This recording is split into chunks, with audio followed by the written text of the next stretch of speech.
Hi Dave, I'd like to welcome you to DJ's Denim and Leather Show. How are you?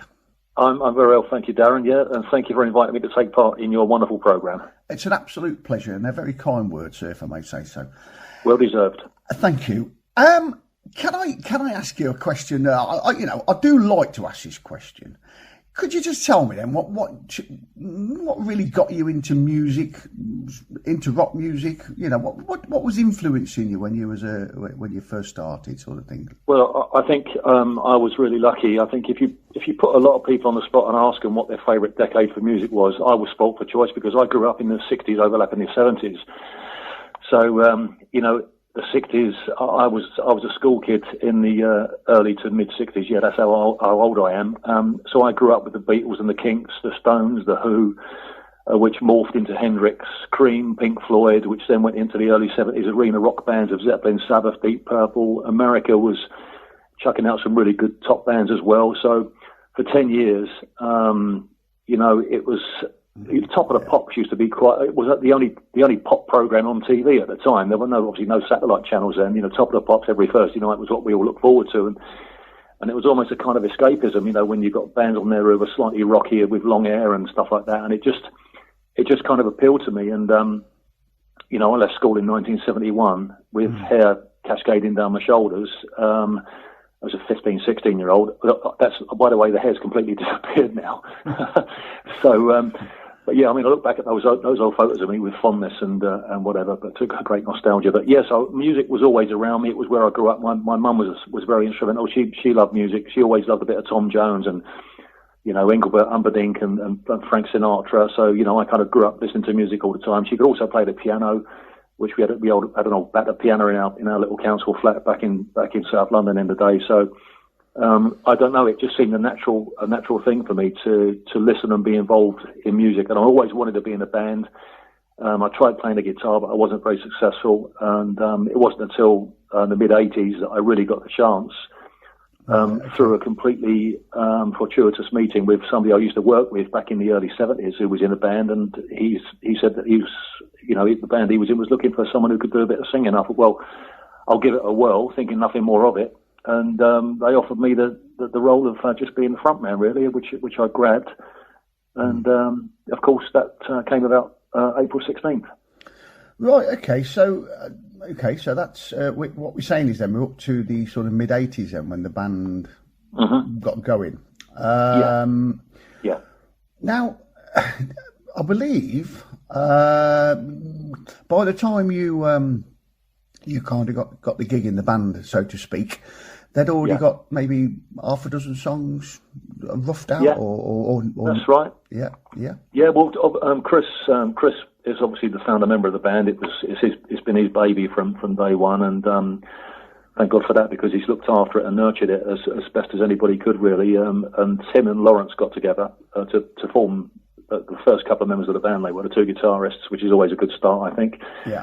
And Chris had a sort of 5 or 6 songs that he'd written, and then Lawrence kind of got involved, and they just kind of put some, obviously Lawrence being a lead guitarist, just put some lead guitar breaks over the songs, and then they recruited a drummer, which was John, our old mate John, of course, who I'm still in contact with, and Eric, the bass guitarist, and I was the last member to join. So we had, I think, 6 or 7 songs when I joined, and they were all original.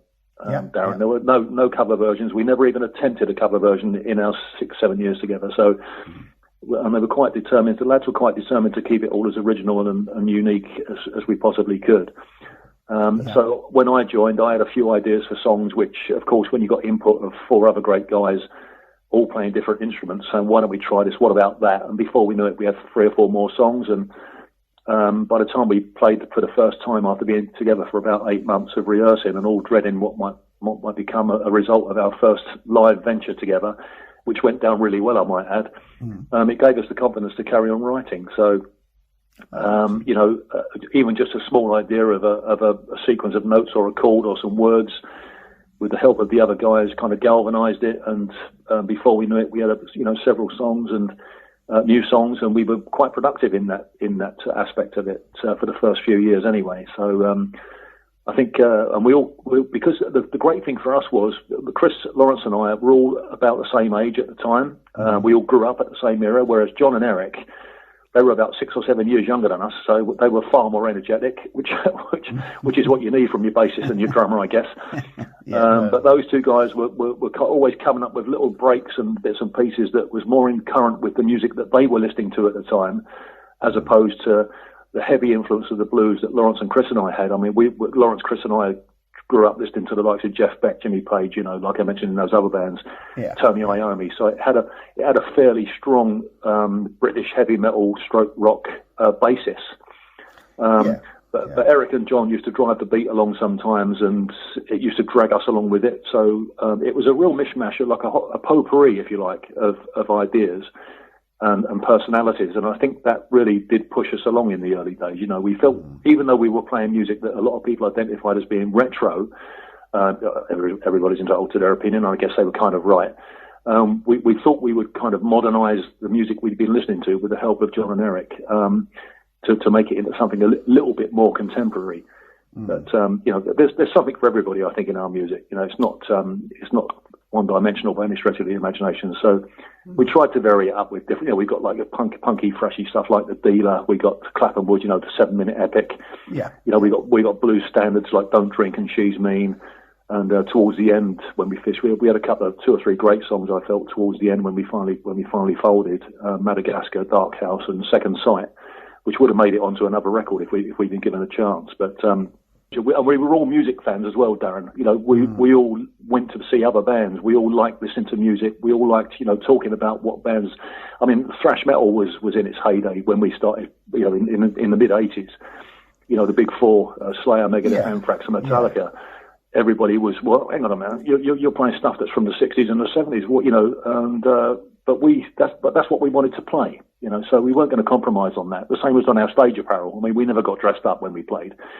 We used to rock up in the bar and people just think we just come along to watch the band, and when in actual fact we were the band. So, for example, anybody who reads, because that's a question we get asked, no disrespect to anybody, anyone can ask, that's what it's all about. Why are you called April 16th? And it's, we get asked that, so even to this day, why is the band called that? We get the odd question here and there on our Facebook AppSoc. And, so rather than give them some kind of convoluted, oh, well, man, it's a day that God's going to, or the demons are going to, whatever. It's, well, no, actually, it was just a page in Chris's diary. I mean, look a bit disappointed, but at least it satisfies their inquisitiveness. And that was a page that he was putting lyrics on, was it? He was yeah. I mean, Chris and I, just very briefly, Chris and I, we were asked that we were interviewed by, up in Aberdeen, there was a radio station called Radio North Sound. Yeah. And Chris and I, back in the day, they invited us to go up there for an interview. And so we went up, we got the overnight train up to from King's Cross. I beg your pardon, it was a train early in the morning from King's Cross up to Aberdeen. Yeah. We did the interview, and then we had to get the overnighter, the sleeper, on the way back. Anyway, we ended up in Aberdeen station waiting for our train. We had a couple of hours to go, so we had a few beers, which turned into 4 or 5 beers. We got on the train, and before we even got to Darlington or wherever it was, we were off our we'd been drinking for about 5 hours. And he said to me, you know what the real meaning is behind April 16th is, don't you? I said, no, don't tell me there's another expression. He swore me to secrecy. So the only way I've actually mentioned that in the book, the only way you're going to find out what this alternative meaning may be is to get Chris on a train and ply him with beer. Ah, right. Okay then, Dave, we're going to have a listen to our first piece of music. Would you like to tell us what it is, please? I guess probably something that takes me, I would imagine, the first tune I heard by the band, and one we played, I think, at almost every gig, and one that still gives me tingles when I hear it, is a track called Illusion. I think it's about 8 or 9 on the CD. I can't remember now, but it's not one of the first ones. Yeah, I know it. Illusion is the very first song we ever played together in the rehearsal room. It was the very first song we ever played live, because it was always at the start of the set.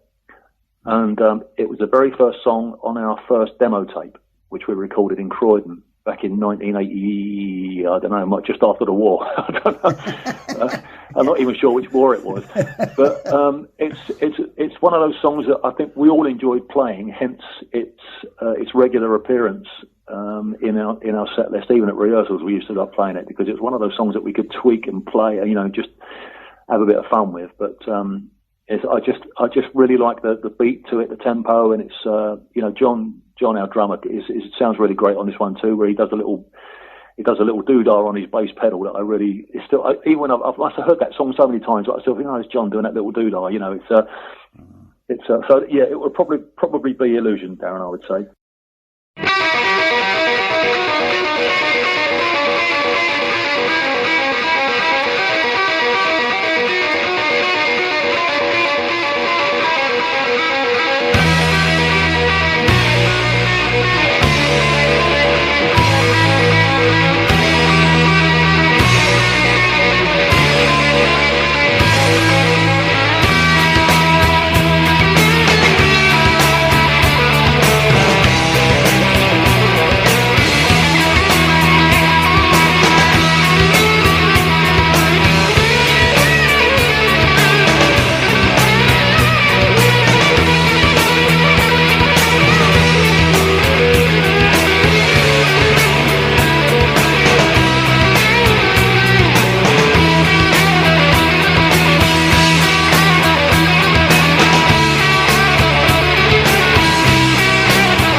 I don't know if you've heard any interviews I've done, but I always have to touch on this. Well, very much so, that the new wave of British heavy metal. Now, it was a second coming for me. In as much that, like you just said, all them bands, them fantastic bands that I'm very much into, Sabbath, Purple, Zeppelin, and all the rest of it. Some of them had internal problems that led to their demise towards mid-70s, towards the end of the 70s.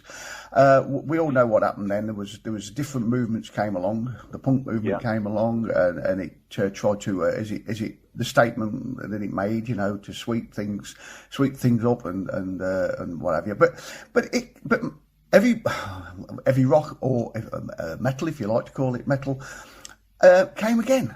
And it came again, and like you say, it came in different guises and small movements. And there's an argument out there that the new wave of British heavy metal movement was only a 4-year window. But for me, no, it was just a second coming, and rock bands just came back and made did their stuff, and that's how I see this as what's happened all them years ago now.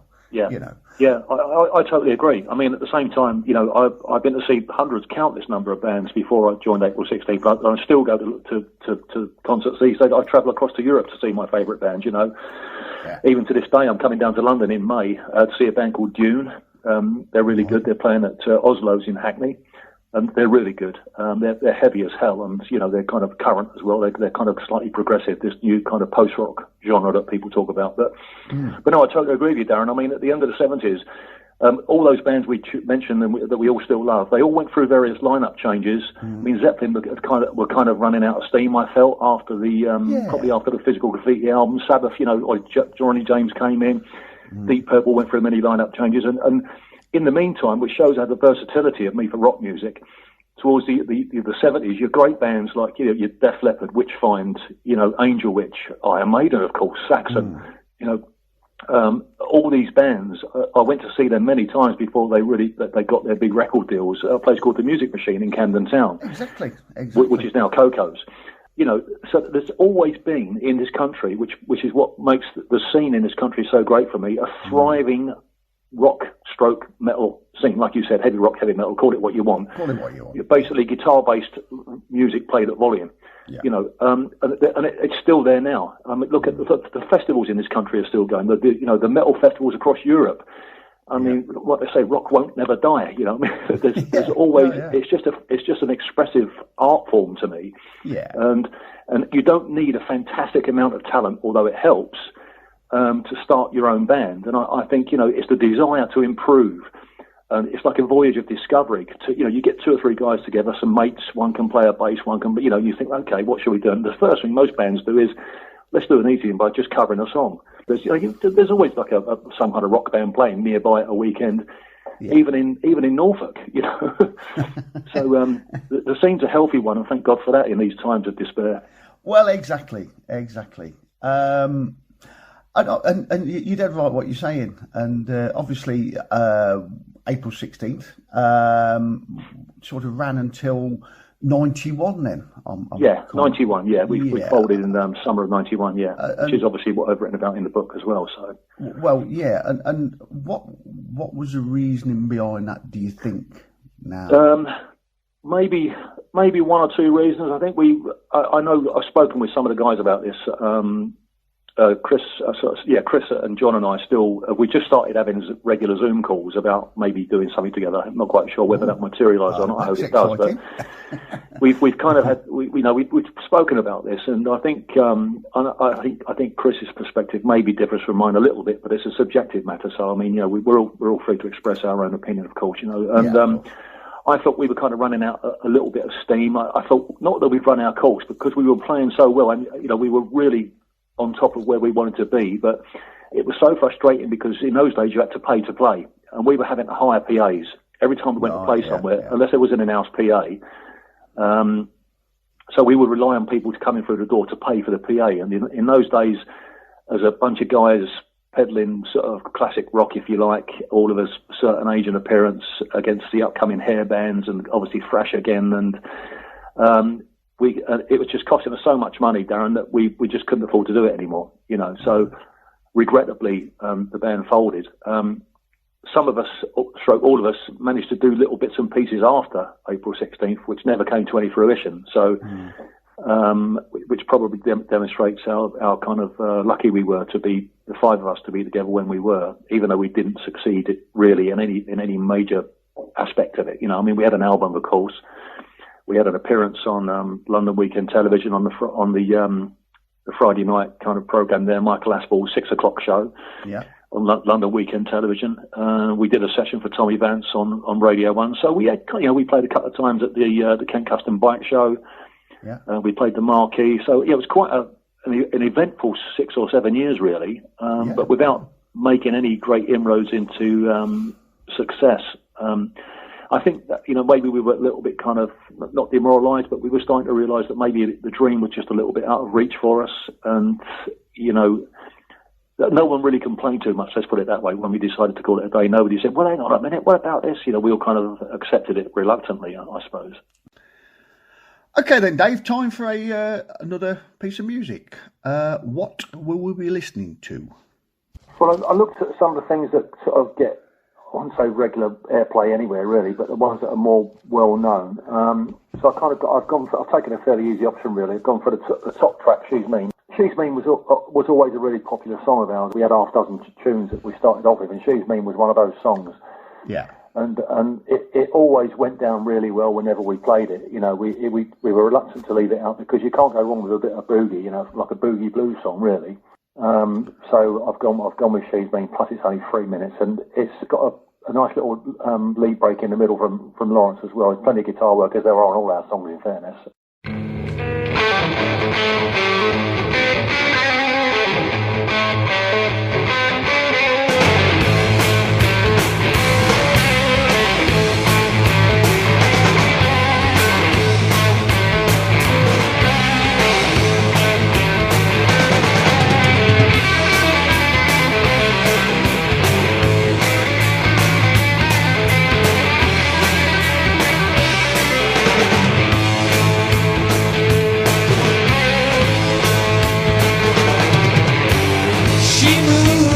Like a reptile, she creeps round all the while. She's mean, but she don't grab me, no.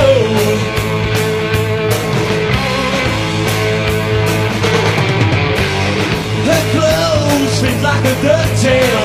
She sleeps on bare nails. She's mean, but she don't grab me, no.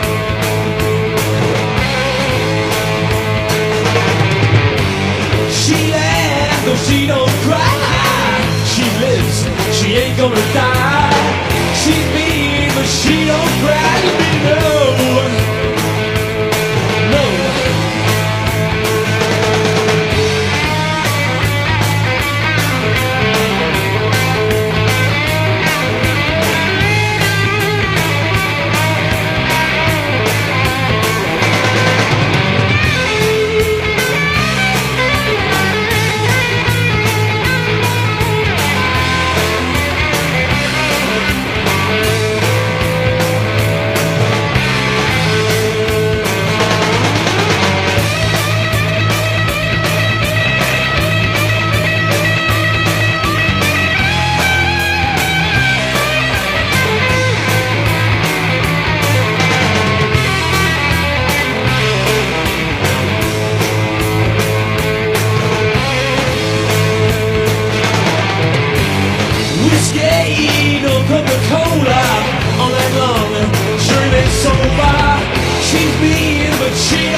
Can I just move on to the book for a moment? Yeah, sure. So what really made you decide then to go ahead and write a book then?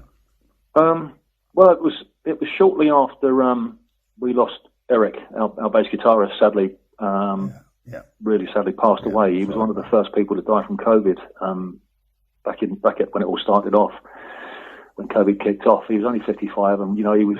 We always harboured this kind of. We've been in kind of some kind of sporadic contact on Facebook and other social media about the possibility of maybe getting together for just one more gig after sort of 30 years, because lots of other bands seem to be doing it.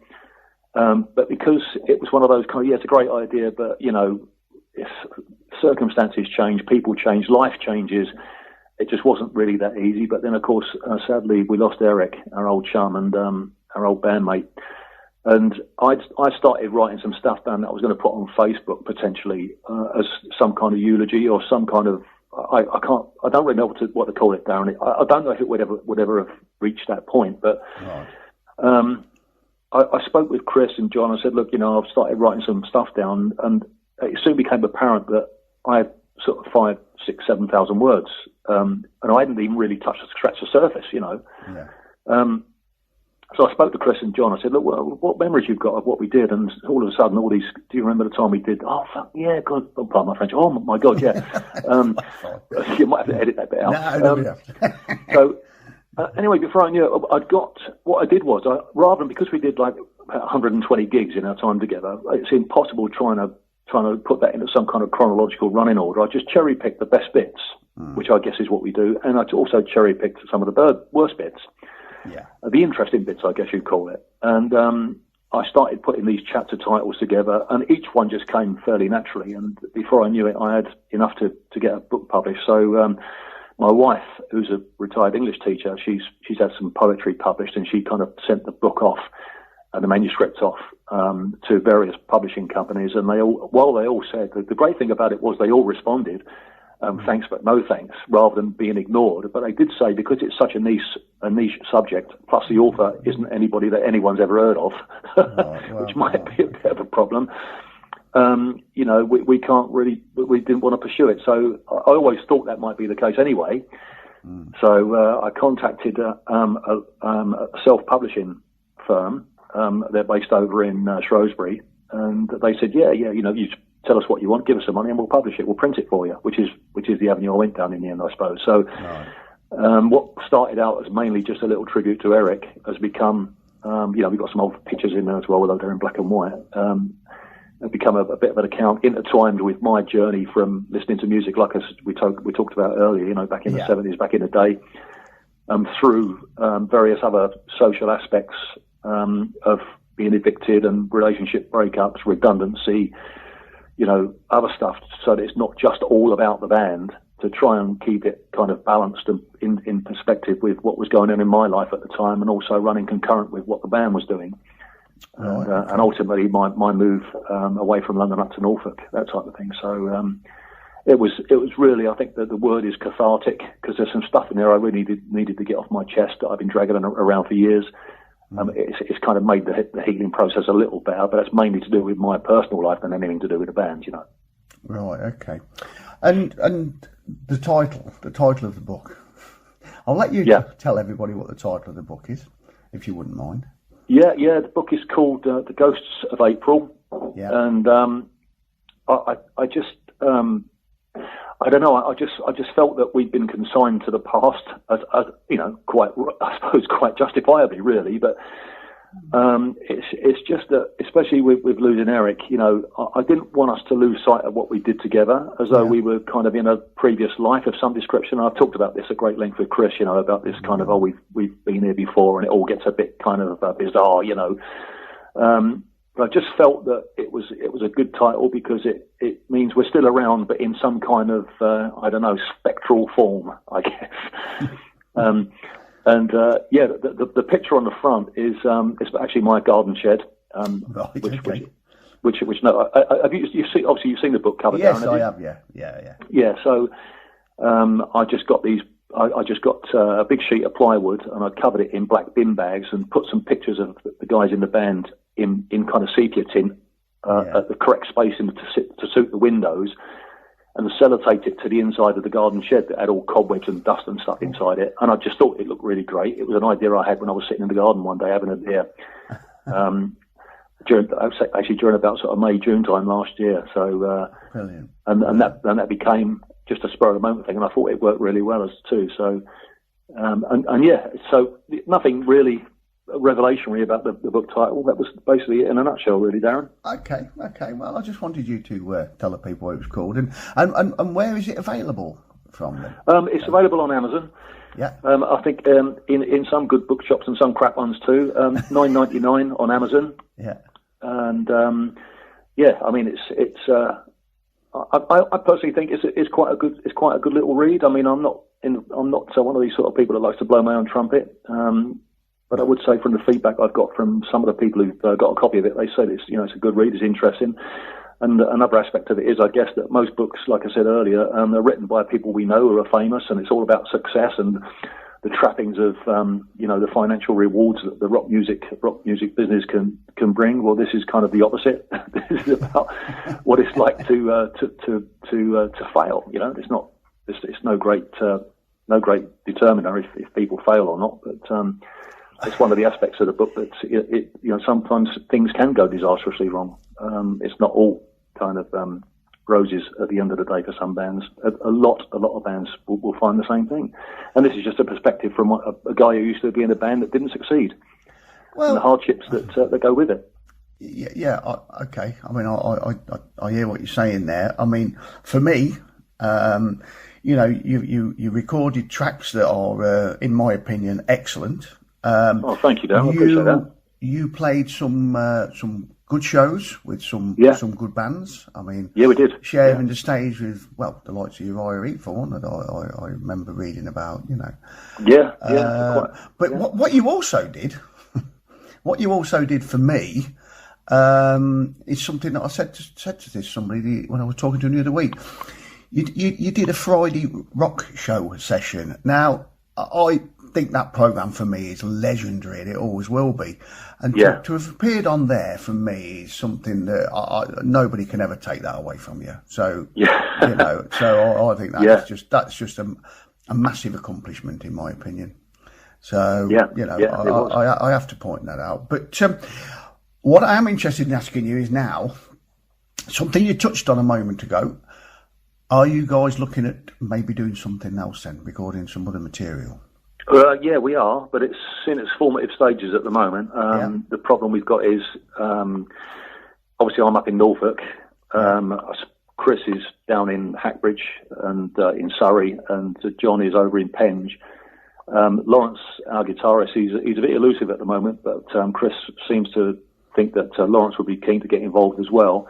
I mean, it was kind of had a little bit of a thing for us, because obviously we didn't want to continue without Eric at the time. So, but I'm sure he wouldn't have wanted us to just drop everything and stop on his behalf. He would have said, "No, guys, go for it," But there's nothing set in stone yet. It's just we've had a couple of ideas. It's finding out to get the stuff together. Initially, we've got a couple of songs I've got a couple of songs that I'd like, that are ready to. Under normal circumstances, back in the day, we'd have gone into the studio that night to rehearsal studios. I said, "Okay, guys, what about this?"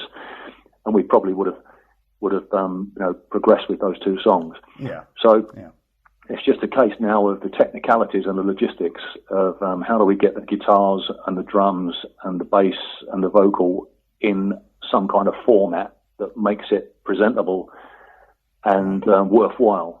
And like I said to the guys the other night, at least, and Chris and John feel the same. It's almost like unfinished business, so that we can try. And if nothing materialises out of it, we can say, "Okay, guys, we can walk away from it. We're still good mates after all these years.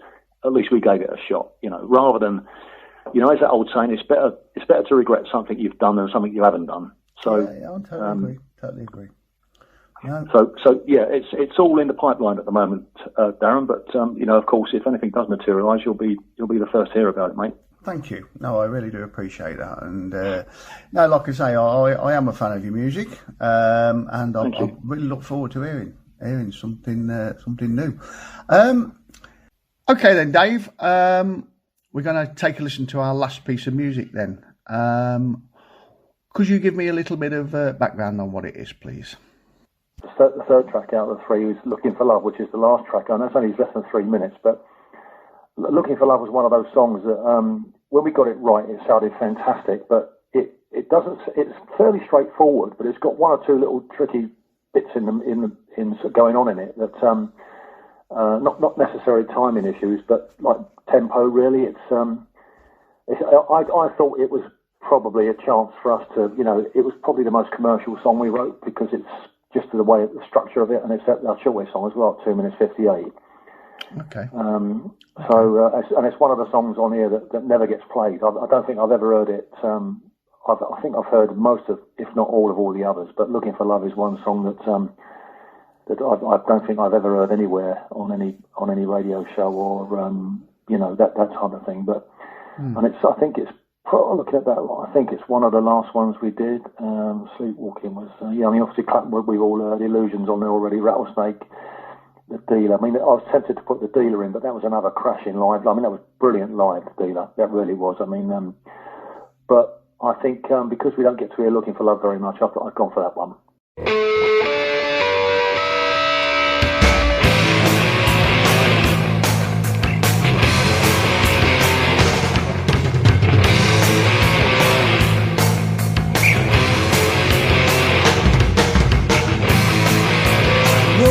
Days and I'm still on my own. I try and force a smile, remembering the days I'm gone. When I read that note you left, I went for days and days, but I still cannot forget. Do you remember what you say? You called me a liar, said I was a fake. But when you call me a loser, it's more than a man could take.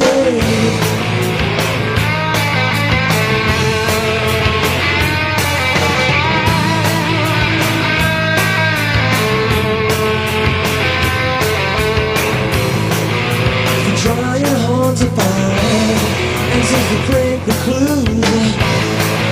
One day you look behind, see a nightmare chasing you.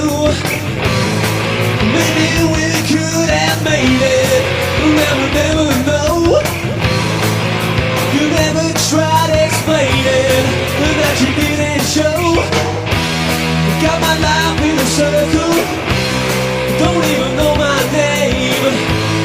And when you turn your back, you left me all alone again.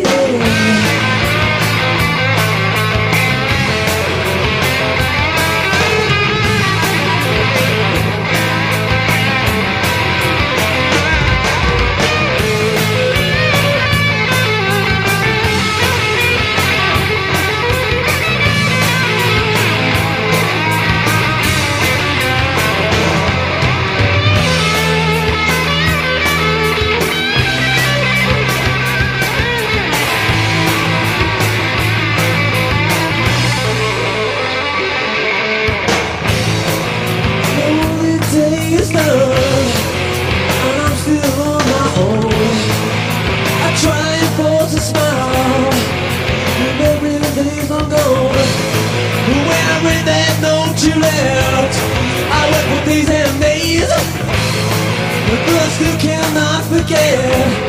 Do you remember what you said? You called me a liar, said I was a fake. But when you call me a loser, it's more than a man could take. Well, Dave, I'd like to thank you for taking time to talk to me on DJ's Denim and Leather Show. I really do hope that you guys get some new material together, and I wish you all the best for the future. Darren, thank you so much for inviting me on your programme, mate, and keep on rocking as you do, because the world needs more people like you. Just keep pushing the rock music. You do such a fantastic job, and thanks for inviting me onto the show, mate. Thank you very much.